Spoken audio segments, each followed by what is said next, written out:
चलिए जी बच्चों, अब हम लोग देखें कि फुल वेव रेक्टिफायर कैसे काम करता है।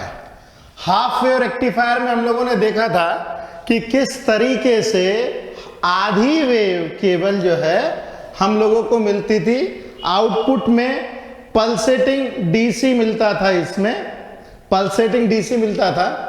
अब फुल वेव रेक्टिफायर हम लोग देखेंगे।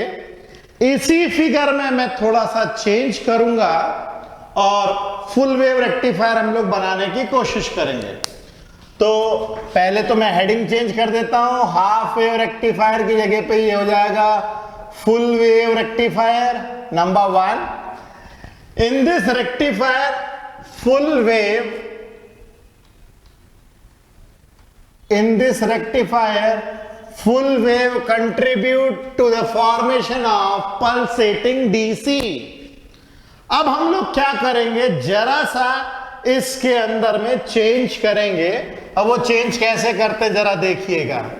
मैं क्या करता हूं, यहां पे A के ऊपर जैसे मैंने एक डायोड लगाया था, मैं B के ऊपर भी एक डायोड लगाता हूं। यहां पे B के ऊपर भी एक मैंने डायोड लगा दिया ऐसा, ये एक और डायोड लगा दिया मैंने B पे।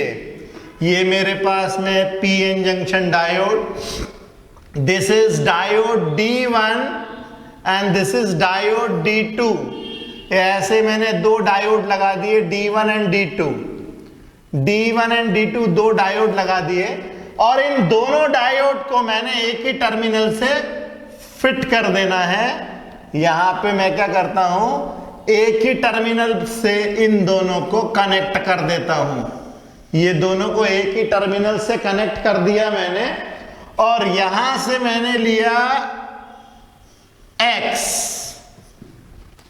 और जो दूसरा टर्मिनल लेंगे हम लोग, इसके लिए मैं क्या करता हूं, यहां से बीच से एक सेंटर टैपिंग करता हूं। मतलब एक वायर निकालेंगे हम, उस सेकेंडरी कॉइल के सेंटर से, सेकेंडरी कॉइल के सेंटर से हम एक वायर निकालेंगे, और इस वायर को यहां पे हम उसकी अर्थिंग कर देंगे। यहां पे इस वायर की कर देंगे हम अर्थिंग, जिसका मतलब है यहां पे इसका पोटेंशियल हो जाएगा 0। और यहां से मैं एक दूसरा वायर कनेक्ट करूंगा ये सेकेंडरी कॉइल में। ये सेकेंडरी कॉइल में यहां पे लिख देता हूं, this is my secondary coil, और यहां से मैंने एक वायर लेना है, और इस वायर को मैं बनाऊंगा दूसरा टर्मिनल Y। तो ये बात तो पक्की है कि ये जो Y टर्मिनल है हमेशा 0 पोटेंशियल पे रहेगा। मतलब potential at Y is always 0, क्योंकि मैंने अर्थ कर रखा है। और A और B दोनों को मैंने एक ही टर्मिनल से जोड़ दिया X से। अब हम लोग क्या करेंगे, यहां पे लोड रेजिस्टेंस लगाएंगे। यहां पे मैं लोड फिट कर देता हूं, this is RL load resistance. ये लोड रेजिस्टेंस के नाम पे कोई भी एक LED बल्ब लगा सकते हैं, एक छोटा मोटा बल्ब लगा सकते हैं हम लोग। This is called as load, ये मेरा है लोड, ठीक है। अब मैं यहां पे थोड़ा सा चेंज करता हूं। यहां पे मैंने चूंकि दो डायोड लगा दिए हैं, तो मुझे यहां पे दो जगह पे इनपुट मिलेंगे, ठीक है। पहला इनपुट मिलेगा A के ऊपर, और दूसरा इनपुट मिलेगा मुझे B के ऊपर। तो मैं B के ऊपर जो बनाऊंगा मैं इनपुट में यहां पे दिखाता हूं। ये A के ऊपर जो इनपुट रहेगा जैसे अभी मैंने बनाया वैसा ही रहेगा, और B के ऊपर जो इनपुट रहेगा वो मैं यहां पे बनाता हूं। ये जो B के ऊपर इनपुट रहेगा, ये मैं बनाता हूं B के ऊपर इनपुट जस्ट इसके नीचे। इनपुट वोल्टेज एट B के ऊपर मैं इनपुट वोल्टेज बनाता हूं, उसी के नीचे, जस्ट उसके नीचे, ताकि क्या क्लियरली हमें दिखता रहे। मैं इसीलिए एक के नीचे एक फिगर बनाता हूं, ताकि हम लोग को क्लियरली समझ में आए कि किस तरीके का हम लोगों को इनपुट मिल रहा है। तो ये मैंने बी के ऊपर इनपुट बना दिया ऐसा।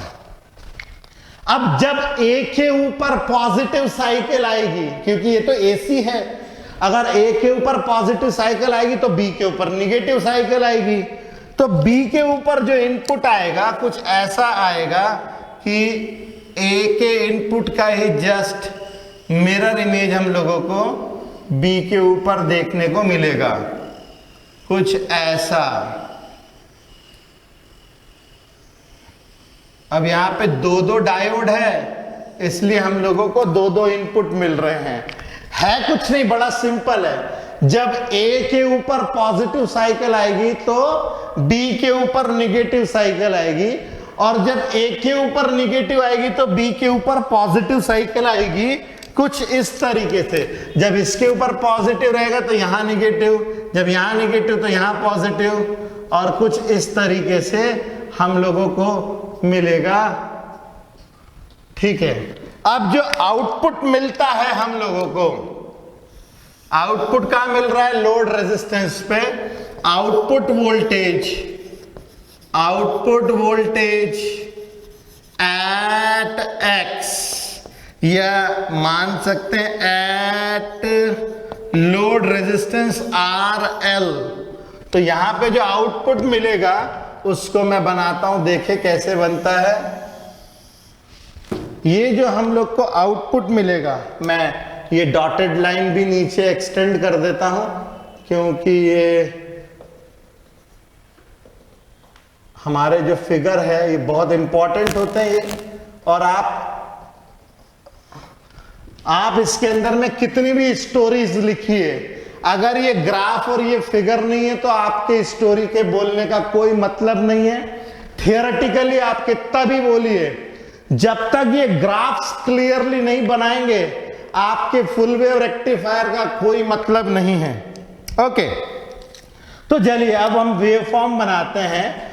तो होगा ये कि जैसे मेरे पास इनपुट वेव फॉर्म आया, मान लीजिए इसके पास पॉजिटिव आया और इसके पास निगेटिव आया, तो जब इसके पास पॉजिटिव आएगा तो हमें आउटपुट के ऊपर एक साइकिल मिलने लग जाएगी, और जब इसके पास निगेटिव आएगा तो इसके पास पॉजिटिव आएगा, तो इसके कारण मिल जाएगी, क्योंकि इन दोनों की कनेक्टिविटी तो सिंगल टर्मिनल से अटैच्ड है।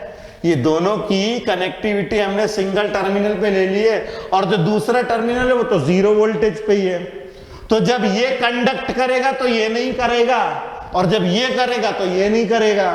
तो हम लोग को जो आउटपुट वेव फॉर्म मिलता है, जैसे ये वाली साइकिल जब पॉजिटिव साइकिल आ गई तो ये वाला कंडक्ट नहीं करेगा, और जब ये कंडक्ट करेगा तो ये कंडक्ट नहीं करेगा, और कुछ इस तरीके से हम लोगों को हर बार पॉजिटिव साइकिल मिलती जाएगी। कुछ इस तरीके से हम लोग को आउटपुट वेव फॉर्म हमेशा मिलता ही रहेगा। अब अगर देखें डायोड D1, ये डायोड D1 के ऊपर इनपुट है, ये डायोड D2 के ऊपर इनपुट है। ठीक है, तो ये जो आउटपुट मिला हम लोग को डायोड D1 के कारण मिल गया, ये मिल गया D2 के कारण, ये मिल गया D1 के कारण, ये मिल गया D2 के कारण, ये मिल गया D1 के कारण, ये मिल गया D2 के कारण, ये मिल गया D1 के कारण, ये मिल गया D2 के कारण।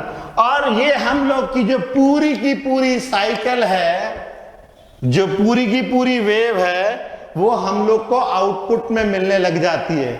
चूंकि इसके अंदर में पूरी की पूरी साइकिल हम लोगों को मिलती है, इसीलिए हम इसे कहते हैं फुल वेव रेक्टिफायर। और आप इसके अंदर देख सकते हैं कि जो हम लोग को 50% लॉसेस हाफ वेव रेक्टिफायर में मिल रहे थे, वो 50% लॉसेस भी हमने कवर कर लिए। 100% वेव फॉर्म हम लोग को आउटपुट में मिलने लगता है। तो यहां पे 100% wave form, 100% wave forms is produced in output, therefore it is called as full wave rectifier। अब ये फुल वेव रेक्टिफायर जो है, इस फुल वेव रेक्टिफायर में हम लोग को मिली है पल्सेटिंग डीसी। ये क्या मिला है हम लोग को? Pulsating DC. ये हम लोग को मिला है पल्सेटिंग डीसी। पल्सेटिंग डीसी मिला है हम लोग को यहां पे। पल्सेटिंग डीसी का मतलब ये है कि डीसी एक्चुअल में होता है इस तरीके का। ये डीसी ऐसा कूदता हुआ मिल रहा है हम लोगों को, इसे कहते हैं हम लोग पल्सेटिंग डीसी। अब ये जो पल्सेटिंग डीसी है, इस डीसी को हम लोगों को कन्वर्ट करना है स्मूथ डीसी में।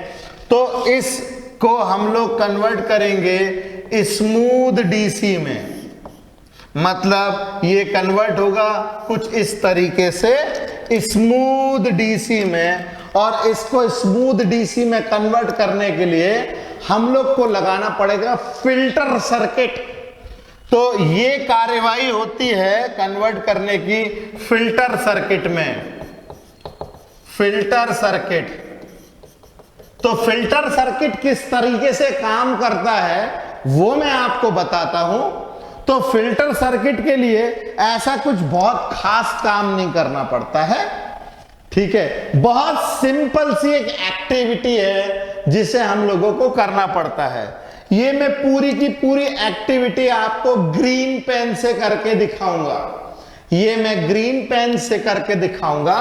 इसमें मैं क्या करता हूं, इस रेक्टिफायर को यदि मुझे फिल्टर सर्किट में भी कन्वर्ट करना है तो मैं क्या करूंगा, ये जो लोड रेजिस्टेंस है, लोड रेजिस्टेंस के पैरेलल में, लोड रेजिस्टेंस के पैरेलल में मैं एक लगा दूंगा कैपेसिटर। ये मैं लगा दूंगा एक कैपेसिटर। ये रिक्वायर्ड कैपेसिटेंस का कैपेसिटर में लगा दूंगा। और ये कैपेसिटर लगाने से होता क्या है कि ये जो पल्सेटिंग डीसी है इसको स्मूथ डीसी में ये कन्वर्ट करेगा। कैसे, अब मैं बताता हूं। जरा देखिए, जो मुझे आउटपुट मिल रहा है वो तो कुछ इस तरीके का मिल रहा है, पल्सेटिंग डीसी। अब इस पल्सेटिंग डीसी को मुझे स्मूथ डीसी में कन्वर्ट करना है, तो मैंने क्या किया, एक कैपेसिटर लगा दिया। और ये कैपेसिटर क्या करेगा, जब ये साइकिल पॉजिटिव साइकिल इसको मिलेगी, इस टाइम पे कैपेसिटर चार्ज होना स्टार्ट हो जाएगा।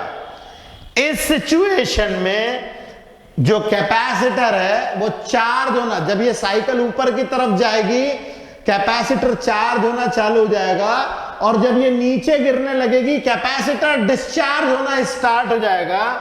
कैपेसिटर के डिस्चार्ज होने के कारण ये इसको पूरा नीचे नहीं आने देगा और ये इसको थोड़ा सा ऊपर उठा देगा, कुछ ऐसे।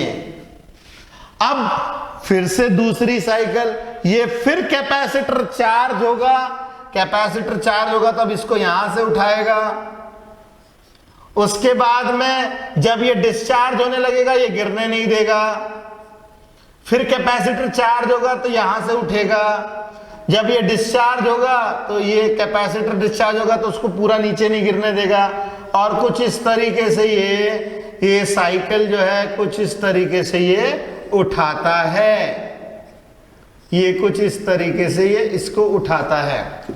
अब आप देख सकते हैं कि जो इसके अंदर में बम्प्स आ रहे थे थोड़े से कम हो गए काफी। मतलब जो मुझे आउटपुट पहले ऐसे ऐसे ऐसे मिल रहा था, अब वो मुझे थोड़ा सा ऐसे ऐसे ऐसे ऐसे मिलने लगे।